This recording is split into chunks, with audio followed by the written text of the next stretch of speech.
Senate candidate and former Dodger great Steve Garvey taking his campaign to Israel, meeting last week with military officials, a hostage's family, and even California voters looking to gain a better understanding of the conflict in the Middle East. Steve Garvey now back in California and back on our set. Great to see you. Thanks so much for coming in. As always. It was good to talk to you via Zoom from Israel. We appreciate you joining us in studio tonight. Sure. What was the most important thing that you learned?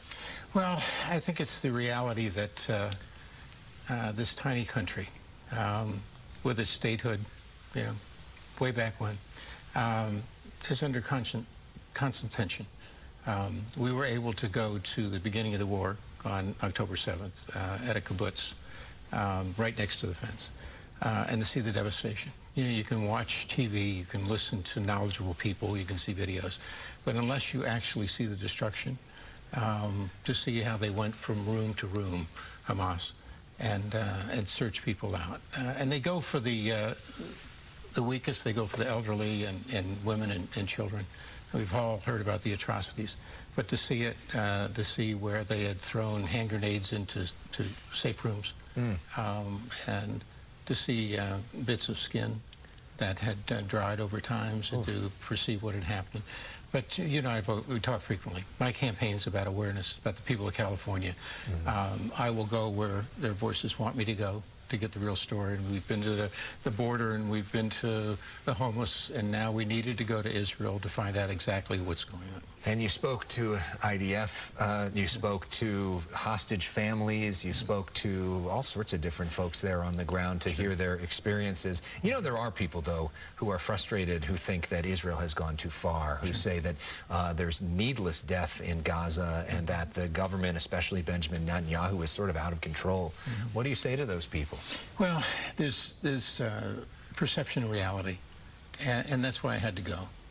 Because I've listened to all people. I respect people's opinions and thoughts. But the reality is this isn't a typical war. It's not Ukraine against Russia. It's a war that's fought in tunnels. It's a war that's fought in hospitals and schools by Hamas using Palestinians as shields. So in order to stop the atrocities of what they committed on Israel, Israel had to go into Gaza and do things they didn't want to do, but they had to do to preserve their sovereignty. And so when you see these things up close and personal, you realize that they are doing what they have to do. And like being with a hostage family, and you saw the picture, we held hands after 2 hours, and we prayed for Guy. He and his brother were at the music festival, and his brother escaped and Guy didn't. They put their life on hold, and 2 good jobs, wonderful parents, but are living from minute to minute, hour to hour because of what's happened to their children. And so before this, when you launched your campaign on our set back in October, you said you were with Israel basically today, yesterday, and tomorrow. Yeah. Even more so that way now, right? Absolutely. Yeah, even more committed. If you wake up every day and you feel the tension of the people who are just trying to live their lives, and they will tell you that they became so comfortable because they want peace, they don't want to be a target of jihad or whatever it is, that now they realize they can't take anything for granted because they did listen to the chatter, the IDF, and they got somewhat complacent, and that won't happen again. A couple quick news of the day items while you're here. Yeah. You've seen what's happened with President Biden with the debate. Do you think he is up to being president? Are you concerned about his mental health?